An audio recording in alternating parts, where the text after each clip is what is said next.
एक बार फिर आप सबका स्वागत है। जी इलेक्शन समिट में 3 खास मेहमान और जुड़ चुके हैं बात करने के लिए। नमो नवाज नया आगाज। लेफ्टिनेंट जनरल तलत मसूद साहब सीधे इस्लामाबाद से पाकिस्तान से हमारे साथ जुड़ रहे हैं। Welcome you sir. Shashank farmer foreign secretary हमारे साथ नैनीताल से हैं, आपका भी स्वागत है। और जावेद अख्तर साहब जाने माने फिल्मों के लिरिसिस्ट, राइटर, आप राज्यसभा के मेंबर भी हैं, आप सबका स्वागत है आप तीनों का। पहला सवाल जनरल मसूद मैं आपसे पूछना चाहूंगा, पाकिस्तान में क्या रिएक्शंस है आज जो हैंडशेक हुआ, जो स्टेट्समेंट इशू हुए दोनों तरफ से, पाकिस्तान किस तरीके से देख रहा है?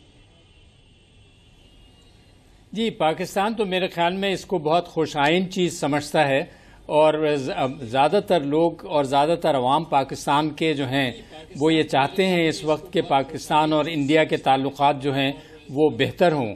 और मेरे ख्याल में एक लिहाज से जिस किस्म से पाकिस्तान को दावत दी गई और जिस तरीके से नवाज शरीफ साहब ने उसको कबूल किया और बार बार प्राइम मिनिस्टर साहब हमारे नवाज शरीफ साहब जो हैं वो मुसलसल ये कह रहे हैं कि मैं इंडिया से अपने ताल्लुकात को बहुत अच्छे करना चाहता हूं।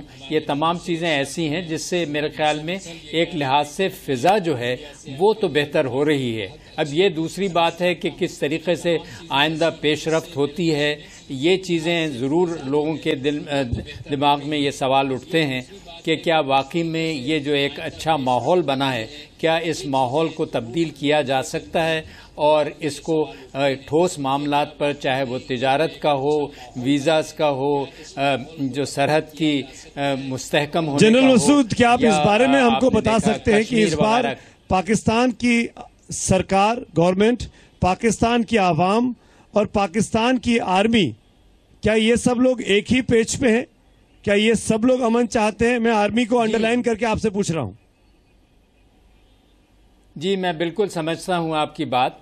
पहले तो मुख्तलिफ आपने देखा कि कारगिल वगैरह हुआ जो बड़ा अफसोसनाक था, लेकिन अब वो ऐसी बात नहीं है, इसलिए कि फ़ौज भी ये चाहती है कि ज़्यादातर पाकिस्तान जो है वो फोकस अपना जो अंदरूनी ख़तरा है, जो अंदरूनी थ्रेट है, उसके ऊपर ज़ोर दिया जाए। और आप देखें कि पाकिस्तान की इक़्तिसादी हालत भी काफ़ी कमज़ोर है और ये कोशिश है कि इक़्तिसादी हालत को बेहतर बनाया जाए, अवाम की हालात को बेहतर किया जाए। तो इस लिहाज से फ़ौज जो है वो भी सिविलियन क़यादत के साथ खड़ी हुई है इस मामले पर और ये चाहती है कि अगर इंडिया से ताल्लुकात बेहतर होंगे तो हमें मशरक़ी सरहद के ऊपर इतना फोकस और नहीं करना पड़ेगा। ज़्यादा तवज्जो जो है हमें अपने जो अंदरूनी ख़तरे हैं उनके ऊपर करना पड़ेगा और इससे हमारे रिसोर्सेज जो हैं वो ठीक फोकस्ड रहेंगे और हर लिहाज से मेरे ख्याल में और हर इदारा जो है इस वक्त चाहता है कि इंडिया और पाकिस्तान के ताल्लुकात बेहतर हों। ये ज़रूर है जनरल मसूद, ऐसे हैं हिंदुस्तान में जब जब टेररिस्ट एक्टिविटीज हुई हैं तो माना गया है कि, और वो सबूत भी मिले हैं कि पाकिस्तान के कुछ एलिमेंट्स हैं वो उसको बढ़ावा देते हैं। लश्कर जैसे, हाफिज सईद जैसे लोग जो वहां बैठे हुए हैं। ऐसे में ट्रस्ट की जो कमी है, ट्रस्ट डिफिसिट जो है, वो कैसे पाकिस्तान हिंदुस्तान का पा सकता है या हिंदुस्तान को दिला सकता है? जी, मैं इसको इस तरीके से देखता हूं कि ये ठीक है कि बाज़ हमारी तंजीमें थीं जिन्होंने पाकिस्तान की हुकूमत के लिए और आवाम के लिए मुश्किलात खड़ी की हैं और उन्होंने अपनी पॉलिसी चलाई है, लेकिन मैं समझता हूं कि अब उनके ऊपर इतना कंट्रोल है कि वो इस किस्म की हरकत नहीं करेंगे, इसलिए कि फिर उससे तो हुकूमत जो चाह रही है और आवाम जो चाह रहे हैं वो तो बिल्कुल मुमकिन नहीं हो सकेगा। तो एक लिहाज से इसके ऊपर नज़र तो है और फ़ौज की भी नज़र है और सियासी जो हमारी पॉलिटिकल पार्टीज़ हैं वो भी इन पर नज़र रख रही हैं।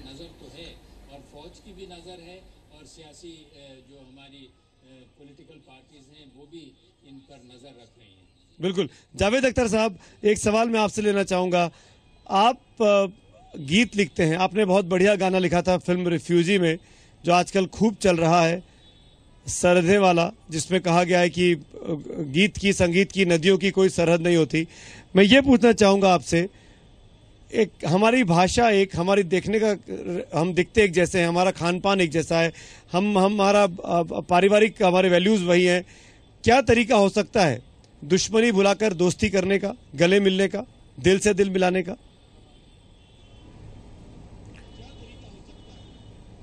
देखिए, सबसे पहले तो मैं समझता हूँ कि ये जो इस्टेब्लिशमेंट्स हैं, जो हुकूमतें हैं, उनको इस बात पे यकीन होना चाहिए कि इसके अलावा कोई रास्ता नहीं है। यही सही है और यही मुनासिब रास्ता है कि अमन हो, दोस्ती हो।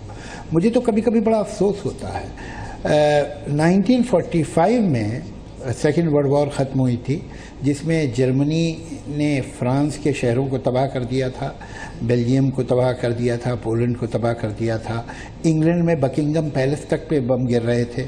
और उसके बाद जब अलाइड फोर्सेस गई तो उन्होंने बर्लिन को तहस नहस कर दिया। वो मुल्क जो एक दूसरे पे इस तरह से हमला कर रहे थे 1945 तक, आज वहाँ कॉमन करेंसी है, कॉमन मार्केट है। एक मुल्क से दूसरे मुल्क आप टहलते हुए चले जाते हैं, कार में बैठ के चले जाते हैं, कोई तकलीफ नहीं। कहीं जाके नौकरी कर लीजिए, कहीं जाके बिजनेस कर लीजिए। एक यूरोपियन यूनियन बन गई है। हम 1947 में अलग हुए थे और जहां अलग हुए थे आज भी वहीं के वहीं खड़े हुए हैं। और दावा हमारा ये है कि हम लोग जो हैं बड़े सिविलाइज्ड लोग हैं। वेस्ट के लोगों में तो इमोशन नहीं होता है, हम में है। ये पाकिस्तान को भी दावा है और हमें भी। लेकिन जरा देखिए कि हम अपने प्रॉब्लम नहीं सॉल्व कर सके, बड़े दुख की बात है। और जितनी जल्दी हो, इसलिए कि दुनिया में मुल्क तरक्की नहीं करते, दुनिया में रीजन्स तरक्की करते हैं। आप अगर नक्शा देखेंगे तो आपको मालूम होगा कि वेस्टर्न यूरोप एक हाल में है, ईस्टर्न यूरोप एक हाल में है, अफ्रीका एक हाल में है, लैटिन अमेरिका एक हाल में है, नॉर्थ अमेरिका एक हाल में है, फार ईस्ट एक हाल में है, गल्फ एक हाल में। उसी तरह से ये जो पूरा सार्क का एरिया है, ये एक साथ ही ऊपर जाएगा। अगर हम लोग ऐसे ही सर फुटबॉल करते रहे छोटी छोटी बातों पे और छोटे छोटे झगड़ों पे और पुराने निकाल के जख्म कुरेद कुरेद के, तो हम तरक्की पूरी तरह नहीं कर पाएंगे। ये रीजन जिस दिन एक साथ हो गया, हम इतनी बड़ी पावर बन सकते हैं कि जिसकी कोई हद नहीं। पूरी तरह नहीं कर पाएंगे। ये रीजन जिस दिन एक साथ हो गया, हम इतनी बड़ी पावर बन सकते हैं कि जिसकी कोई हद नहीं। और पाकिस्तान के पास तो तमाम ऐसी चीज़ों की ज़रूरत है पाकिस्तान को। अगर हम व्यापार की बात करें, बिजनेस की बात करें, जो हिंदुस्तान उसकी मदद कर सकता है। पाकिस्तान में बिजली की भारी कमी है, पाकिस्तान में ज़रूरतमंदों की जो चीज़ें होती हैं उसको लेकर भी पाकिस्तान हिंदुस्तान के बीच व्यापार हो सकता है और दोनों मुल्कों का उससे फ़ायदा भी हो सकता है। पर क्या इसको इम्पोर्टेंस मिलनी चाहिए, या पहले आतंकवाद को लेकर, फेक करेंसी को लेकर, ड्रग्स रैकेट को लेकर उस पर बात होनी चाहिए, सरकीक पर बात होनी चाहिए, सियाचिन पर बात होनी चाहिए?